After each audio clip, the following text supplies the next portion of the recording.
Durante décadas, el público los amó por su voz y su presencia. Eran ídolos en escenarios y pantallas, pero detrás de los aplausos llegó un diagnóstico en silencio y una batalla lejos de los reflectores. No es caída, es coraje.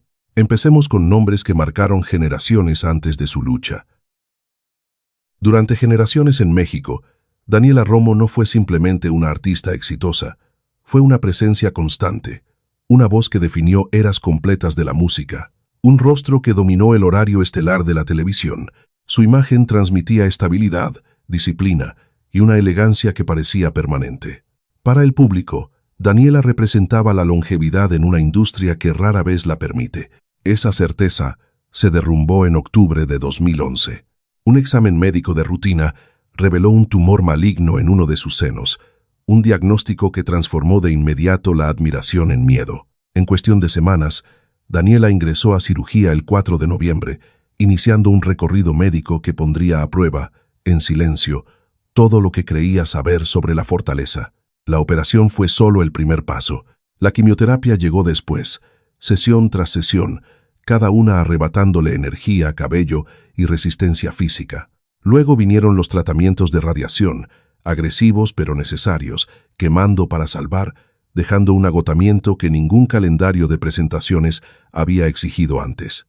El proceso fue brutal y profundamente personal. Hubo días en los que la fatiga reemplazó a la rutina, en los que el espejo reflejaba a alguien que apenas reconocía, y en los que la incertidumbre eclipsaba incluso sus momentos más fuertes. Aún así, Daniela decidió no retirarse de la vida. Continuó trabajando cuando fue posible, mantuvo la compostura en público y se negó a permitir que la enfermedad redujera su identidad a un diagnóstico. La recuperación avanzó lentamente, marcada por recaídas, revisiones médicas y largos periodos de espera que pusieron a prueba tanto la paciencia como el cuerpo. Cuando los médicos confirmaron que estaba libre de cáncer, Daniela Romo había cruzado una línea invisible.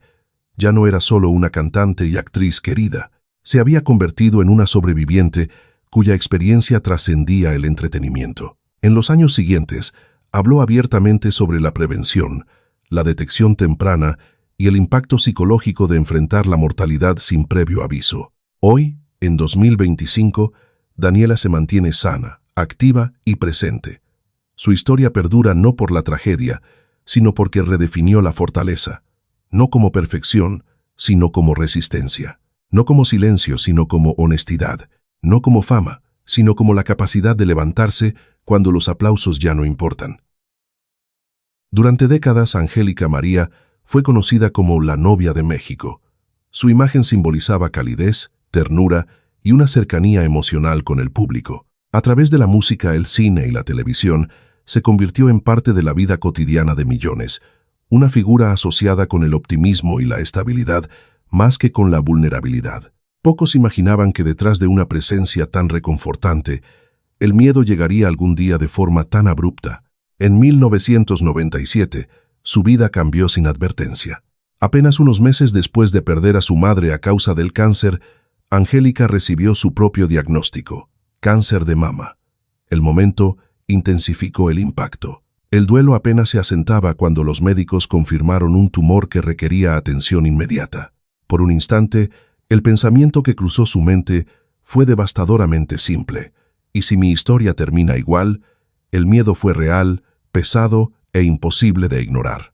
Las decisiones médicas llegaron con rapidez. La cirugía se programó sin demora, marcando el inicio de una batalla que se desarrolló en gran parte fuera de la mirada pública. La recuperación exigió disciplina, paciencia y control emocional, especialmente mientras continuaba con compromisos profesionales. El cansancio, la incertidumbre y las largas noches de duda se volvieron parte de su rutina. Aún así, Angélica se negó a rendirse al pánico. Enfrentó el tratamiento con la misma determinación que había guiado su carrera durante décadas, enfocándose en la acción más que en el miedo. La detección temprana resultó decisiva. El tumor fue identificado a tiempo, permitiendo que el tratamiento tuviera éxito antes de que la enfermedad avanzara. Poco a poco, la fuerza regresó. La salud se estabilizó. La vida continuó, aunque de forma permanente transformada. Angélica emergió de la experiencia con una nueva conciencia sobre la fragilidad y la responsabilidad. En lugar de tratar la supervivencia como una victoria privada, la convirtió en propósito. En los años que siguieron, Angélica María habló abiertamente sobre la prevención, la autoexploración y la importancia de escuchar al cuerpo. Su mensaje nunca estuvo basado en la tragedia, sino en la claridad. El cáncer no definió su legado. La forma en que lo enfrentó, sí, su presencia perdura no solo a través de la música y las actuaciones que marcaron generaciones, sino a través de la claridad que ganó cuando la vida la obligó a desacelerar. El legado de Angélica María nunca se construyó sobre la ilusión. Fue moldeado por la ternura, la resiliencia y la decisión silenciosa de seguir adelante cuando el miedo exigía lo contrario. Alejandra Guzmán nunca estuvo asociada con la moderación. Desde los primeros días de su carrera, encarnó el exceso, la rebeldía y la exposición emocional. Nacida en un linaje legendario, rechazó la expectativa de pulcritud y construyó una identidad basada en la energía cruda. Sus presentaciones eran intensas, físicas y sin disculpas, convirtiendo los conciertos en confrontaciones más que en espectáculos. El público la admiraba por la misma razón que se preocupaba por ella. Todo en Alejandra parecía llevado al límite. Ese impulso se interrumpió en 2007. En un momento en que las giras estaban llenas y la creatividad seguía imparable, los médicos entregaron un diagnóstico que exigía atención inmediata. Cáncer de mama. El descubrimiento fue temprano, pero su impacto fue absoluto. Los planes se disolvieron, las prioridades cambiaron. La cirugía llegó pronto, iniciando un periodo en el que su cuerpo dejó de responder a la fuerza de voluntad o a la adrenalina. Los tratamientos médicos impusieron límites que nunca había aprendido a aceptar, reemplazando el movimiento por la quietud y la intensidad por la incertidumbre. La recuperación fue irregular. El dolor físico llegó acompañado de un desafío psicológico más profundo. Por primera vez, el control se desvaneció. El cansancio restringió su independencia. El espejo reflejó una versión de sí misma despojada de la armadura que la fama y la rebeldía habían construido. Aún así, desaparecer nunca fue una opción. La creatividad se convirtió en el canal a través del cual el miedo fue procesado en lugar de ocultado. La música, antes una expresión de provocación, se transformó en supervivencia. Durante este periodo, Fuerza surgió no como un lanzamiento calculado, sino como una necesidad. Cada tema cargaba el peso de la confrontación, moldeado por la vulnerabilidad más que por la bravura. La experiencia reajustó su comprensión de la permanencia. El exceso dejó de definir la fortaleza. La conciencia la reemplazó. Alejandra comenzó a hablar abiertamente sobre la detección temprana y la autoexploración, no desde una posición de autoridad, sino desde la consecuencia vivida. El mensaje tenía credibilidad precisamente porque carecía de pulido. Venía de alguien que había aprendido demasiado tarde cuán frágil puede ser el impulso. Alejandra Guzmán nunca se volvió más suave, se volvió más precisa. Su legado no fue transformado por la enfermedad, sino afinado por ella. La fortaleza, para ella, dejó de medirse por cuánto podía avanzar a la fuerza y pasó a definirse por la honestidad con la que podía detenerse, reconocer el miedo y seguir creando de todos modos. Durante años, Eduardo Capetillo encarnó un ideal familiar dentro del entretenimiento mexicano. Fue el protagonista confiable, el héroe romántico en quien el público creía, y, más tarde, la figura pública asociada con la estabilidad familiar y la constancia. Su imagen se construyó sobre la vitalidad, largas horas bajo el sol, grabaciones al aire libre, giras y años de trabajo ininterrumpido reforzaron la idea de alguien cuyo cuerpo podía seguir el ritmo de su carrera sin consecuencias. Esa suposición se deshizo en silencio. No hubo un colapso repentino ni una advertencia dramática. Durante una revisión médica, los doctores identificaron señales de cáncer de piel, un diagnóstico que obligó a Capetillo a reconsiderar décadas de exposición que nunca había cuestionado. Años filmando bajo el sol directo, a menudo sin protección, habían dejado huellas que su cuerpo ya no podía ignorar. La revelación llegó acompañada de una mezcla de sorpresa y culpa, no solo miedo, sino la inquietante conciencia de que el daño se había acumulado lentamente, sin ser notado. La cirugía se volvió inevitable. Entrar al quirófano significó enfrentar una vulnerabilidad rara vez asociada con su imagen pública. El procedimiento fue exitoso, pero sus implicaciones se extendieron más allá de la recuperación. La sanación exigió moderación, paciencia y cambios permanentes. El sol, antes compañero constante de su trabajo, se convirtió en un riesgo. Las rutinas cambiaron, los hábitos de protección reemplazaron viejas suposiciones. El seguimiento dermatológico regular pasó a ser una necesidad y no una simple precaución. La experiencia alteró su relación con el tiempo y la responsabilidad. Lo que antes parecía indestructible reveló sus límites. La recuperación física fue solo una parte del proceso. A nivel mental, Capetillo enfrentó la conciencia de que la longevidad en el entretenimiento a menudo esconde costos invisibles. Continuar con su carrera ahora requería atención hacia un cuerpo que había cargado años de descuido en silencio. En lugar de retirarse, se adaptó. El trabajo continuó, pero con límites.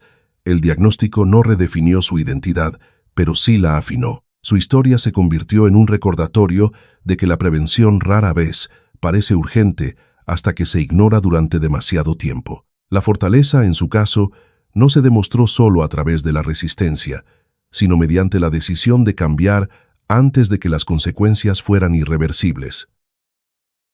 Bárbara Mori construyó su carrera sobre la intensidad. Desde el momento en que apareció en la televisión mexicana, su presencia se sintió deliberada, controlada e inquebrantable. Papeles como Rubí la transformaron en un ícono de belleza y poder, una mujer plenamente consciente de su impacto y sin miedo a ejercerlo.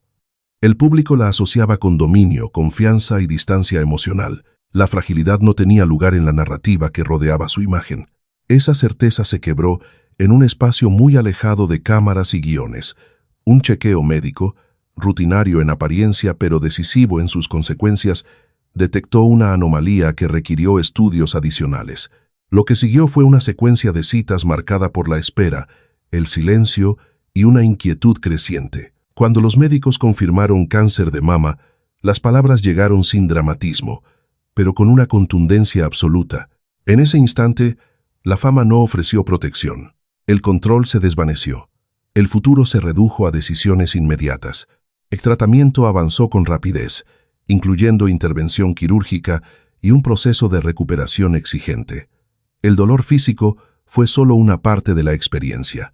La lucha más profunda ocurrió en el interior. Acostumbrada a dominar su entorno, Bárbara se enfrentó a un cuerpo que imponía sus propios límites.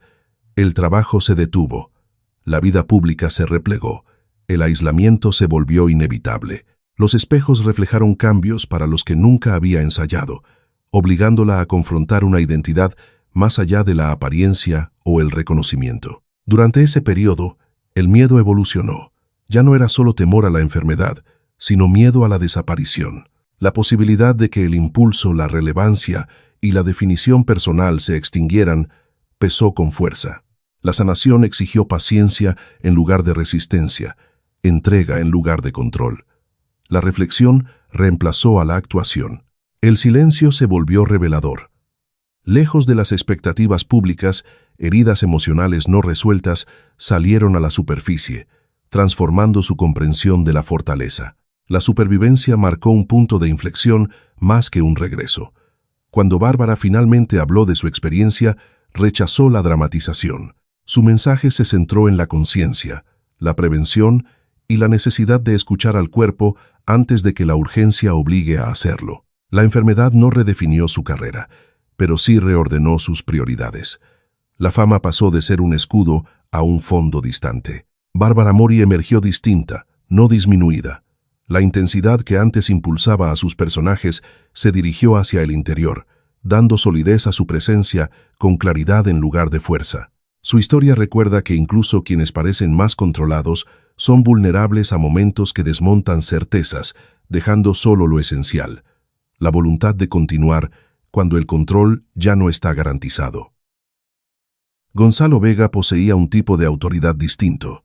No se construyó sobre el escándalo, la belleza o el exceso, sino sobre la presencia. Durante décadas, su voz, postura y contención inspiraron respeto en el cine, la televisión y el teatro. Pertenecía a una generación que entendía la actuación como disciplina y no como espectáculo. El público confiaba en él de forma instintiva, percibiendo control incluso en el silencio. La batalla que definiría sus últimos años llegó sin ceremonia. Los médicos le diagnosticaron síndrome mielodisplásico, una forma rara y agresiva de cáncer en la sangre que ataca directamente la médula ósea. La enfermedad no se anunció con estruendo. Comenzó con un cansancio que ningún descanso resolvía, una debilidad que contradecía su exterior sereno y un deterioro físico difícil de explicar. Poco a poco, el cuerpo que había sostenido décadas de trabajo empezó a fallar desde adentro. El tratamiento fue implacable. Las transfusiones se volvieron rutinarias. Las visitas al hospital reemplazaron a los ensayos. Los horarios médicos dictaron la vida diaria. La enfermedad exigía un control constante, más que una ruta clara hacia la recuperación, creando un ciclo de estabilidad temporal seguido de nuevos retrocesos. Gonzalo eligió la discreción, protegiendo al público del peso completo de su condición. Cuando aparecía en el escenario o frente a la cámara, la dignidad permanecía intacta, incluso mientras la fuerza se debilitaba en privado. Momentos de mejoría ofrecieron esperanza. Regresos breves al teatro fueron recibidos con reverencia, con el público percibiendo la gravedad que acompañaba cada aparición. Cada actuación llevaba una urgencia no dicha, como si el tiempo mismo se hubiera convertido en un colaborador. Sin embargo, la enfermedad avanzó. Los tratamientos se endurecieron, la autonomía física disminuyó. La dependencia reemplazó a la independencia, obligándolo a enfrentar una vulnerabilidad para la que pocos íconos están preparados. A lo largo de todo el proceso, Gonzalo rechazó la autocompasión. Las conversaciones con quienes lo rodeaban permanecieron ancladas en el oficio, en proyectos futuros y en el deseo de seguir creando. Incluso mientras el cuerpo se debilitaba, la identidad se mantuvo firme. Actuar no fue una vía de escape de la enfermedad, fue una afirmación de existencia. Su partida dejó un silencio que fue más allá de la ausencia. El capítulo final de Gonzalo Vega no estuvo definido por la derrota, sino por la resistencia.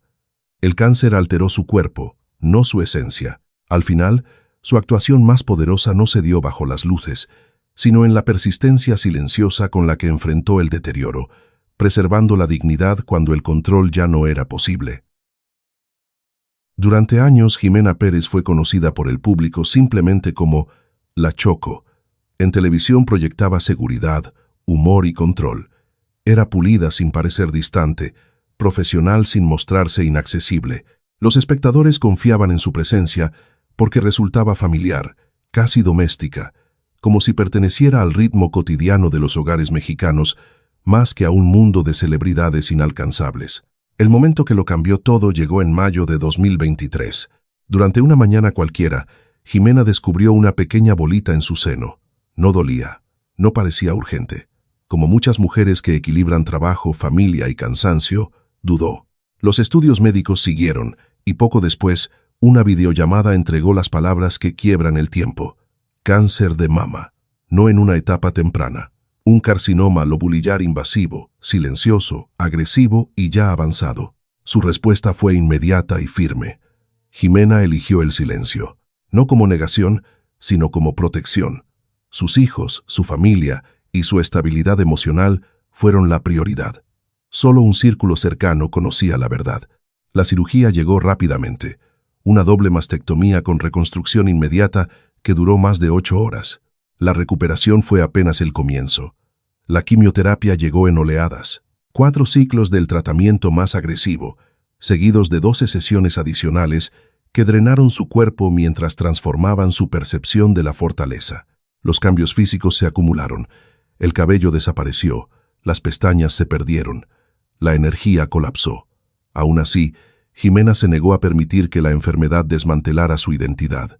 Continuó trabajando cuando fue posible, apareciendo ante las cámaras con pelucas, maquillaje y una sonrisa ensayada que ocultaba el agotamiento. La batalla se libró en privado, medida en visitas al hospital, miedo silencioso y el esfuerzo constante por mantenerse presente para sus hijos mientras enfrentaba la mortalidad. En noviembre de 2023, los médicos confirmaron lo que apenas se había permitido esperar. El cáncer había desaparecido. El alivio no llegó como celebración, sino como quietud. La recuperación se extendió más allá de la medicina, involucrando cirugías adicionales y reconstrucción emocional. Cuando Jimena finalmente decidió hablar públicamente, no fue para despertar compasión. Fue para mostrar el costo del silencio y lo que la supervivencia le había enseñado. Su historia redefinió la fortaleza como algo más silencioso que la resiliencia en pantalla. Se convirtió en resistencia sin aplausos, maternidad bajo presión y el valor de proteger la paz mientras se libra una guerra que el público nunca vio. Andrea Torre era conocida por su calidez. En pantalla representaba estabilidad, humor y ese tipo de feminidad cotidiana en la que el público confiaba de inmediato. Sus personajes solían girar en torno a dinámicas familiares, relaciones y ligereza, creando la impresión de una vida equilibrada. Fuera de cámara, esa misma imagen se extendía de forma natural a su persona pública. Pocos sospechaban cuánto se alejaría pronto la realidad de la apariencia. En julio de 2022, apareció la primera señal, en silencio. Una pequeña bolita en uno de sus senos, detectada por su esposo, Pedro. Parecía insignificante. La vida siguió. El trabajo exigía atención. La advertencia fue observada y luego pospuesta. Un año después, el cambio ya no pudo ignorarse. Los estudios médicos confirmaron el diagnóstico: cáncer de mama. La noticia sacudió al hogar, no con caos, sino con urgencia. Las decisiones debían tomarse rápidamente. Andrea eligió la discreción. Su prioridad no fue la conciencia pública, sino la protección. Sus hijos ocuparon el primer lugar. El tratamiento comenzó con una secuencia extenuante que exigía una resistencia inimaginable. 18 ciclos de quimioterapia siguieron, cada uno debilitando su cuerpo mientras la obligaba a mantener la rutina. La cirugía llegó en febrero de 2024, atacando directamente el tumor. Luego vino la radioterapia, 16 sesiones diseñadas para erradicar lo que quedaba. La inmunoterapia extendió aún más el proceso, reforzando un cuerpo ya llevado al límite. Lo que distinguió su recorrido no fue solo la intensidad médica, sino la vida paralela que continuó viviendo. Andrea siguió trabajando, las cámaras grababan, el maquillaje cubría el agotamiento, las pelucas reemplazaron el cabello. Las sonrisas ocultaron las náuseas y el miedo. Entre tomas, la recuperación ocurría en silencio, la fuerza se administraba con cuidado, la privacidad se defendía con firmeza. En junio de 2025, los médicos pronunciaron las palabras que había esperado durante casi 3 años. El cáncer había desaparecido. El alivio llegó lentamente, acompañado de gratitud más que de celebración. Más tarde, Andrea reveló el apoyo espiritual que la sostuvo en los momentos más oscuros, incluida la guía de amigos cercanos que comprendían el costo de la resistencia silenciosa. Su historia se distingue no por haber sido más ruidosa que otras, sino porque se desarrolló de manera invisible. La resiliencia de Andrea Torre no fue performativa, fue funcional. Vivió en los horarios cumplidos, los hijos protegidos y un cuerpo empujado hacia adelante, incluso cuando retirarse habría sido más sencillo. Para generaciones de fans del rock mexicano, Shaba Drago era pura fuerza. Como la voz inconfundible de Coda, encarnaba rebeldía, volumen y resistencia. Sus presentaciones eran físicas, exigentes e implacables, impulsadas por una presencia que parecía guiada por el instinto más que por la moderación. En el escenario, el agotamiento no existía, la energía parecía infinita. La fragilidad no formaba parte de su imagen. Esa ilusión colapsó en julio de 2024. Los exámenes médicos confirmaron un diagnóstico para el que pocos están preparados: cáncer gástrico, agresivo, silencioso, avanzado. La enfermedad había progresado en silencio, ocultándose detrás de síntomas fáciles de minimizar, hasta que la intervención se volvió inevitable. Los médicos recomendaron una gastrectomía total, una cirugía radical que alteraría de forma permanente el funcionamiento de su cuerpo. La operación no solo le arrebató un órgano, sino también una sensación de normalidad que nunca había cuestionado. La recuperación fue severa. Comer se convirtió en un proceso técnico más que en un placer. El peso se perdió rápidamente. La fuerza se desvaneció. La quimioterapia siguió, introduciendo ciclos de náuseas, debilidad y deterioro físico que contrastaban con el hombre que los fans recordaban dominando los escenarios. Por un momento, surgieron señales de mejoría. La esperanza regresó con cautela. Familia y amigos se permitieron el optimismo. En abril de 2025, esa esperanza se interrumpió. El cáncer regresó, más agresivo, más demandante. La hospitalización se reanudó en condiciones más duras. Las complicaciones se intensificaron. Fue necesaria una sonda de alimentación. La independencia se redujo. El cuerpo impuso límites que ninguna fuerza de voluntad podía superar. La lucha pasó de la recuperación a la resistencia. A pesar del desgaste, la actitud de Shaba se mantuvo sorprendentemente firme. La gratitud reemplazó a la ira. Los mensajes de los fans adquirieron un peso especial. Cada palabra de apoyo reforzaba una conexión que trascendía la música. Su familia, enfrentando una carga emocional y económica, solicitó apoyo público, exponiendo la cruda realidad de las enfermedades prolongadas, incluso para los íconos culturales. La historia de Shaba Drago permanece inconclusa. Existe en tiempo presente, moldeada por la incertidumbre y la resistencia más que por una resolución. Ya no se define solo por el sonido o el espectáculo, sino por la persistencia. Incluso mientras el cuerpo se debilita, el espíritu se niega al silencio. En ausencia de amplificadores y luces, su lucha revela otro tipo de actuación, una medida no por el volumen, sino por la determinación de permanecer presente mientras el desenlace sigue siendo incierto. Mao Nieto construyó su carrera observando lo que otros pasaban por alto.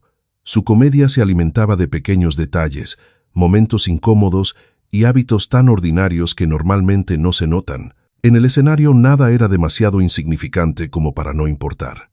Fuera de él, ese mismo instinto estuvo a punto de fallarle. La señal de advertencia fue casi invisible. Un diminuto punto en su pecho, fácil de ignorar, indoloro, irrelevante a simple vista. No hubo urgencia, no hubo interrupción. La vida continuó hasta que aparecieron cambios sutiles. La marca comenzó a sangrar de forma inesperada. Su forma se alteró, su color se oscureció. Lo que parecía trivial empezó a comportarse con intención. Fue su esposa, Carla, dermatóloga, quien reconoció el peligro donde la familiaridad suele generar indiferencia. Lo que otros habrían ignorado, ella no pudo hacerlo. Los estudios médicos avanzaron con rapidez.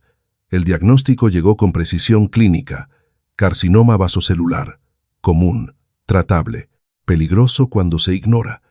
Las palabras transmitían una calma engañosa, ocultando el miedo que vino después. Mao enfrentó una realidad para la que la comedia nunca lo había preparado. El humor depende del control. La enfermedad no. La cirugía se programó en el hospital 20 de noviembre. Los médicos retiraron la lesión y el tejido circundante, buscando márgenes limpios. El procedimiento fue breve. El peso psicológico no. Lo que siguió fue la espera. 15 días. Se extendieron más que cualquier gira, cualquier función o cualquier momento silencioso tras bambalinas. Cada día cargaba la misma pregunta. ¿Habían retirado lo suficiente? Durante esa pausa, la confianza se evaporó. El cuerpo se volvió extraño, capaz de traicionar sin previo aviso. Por primera vez, el tiempo pertenecía a algo que no podía adelantar. Mao eligió la visibilidad. El 27 de marzo de 2025, compartió su experiencia públicamente, no como comediante, sino como paciente. Su voz se mantuvo firme. Sus ojos no. El miedo estaba presente, sin filtros. El mensaje fue directo. La protección importa. Los pequeños cambios importan. Ignorar las señales rutinarias tiene consecuencias. Los resultados trajeron alivio. El cáncer había sido eliminado por completo. La supervivencia llegó en silencio, sin aplausos. Lo que quedó fue la responsabilidad.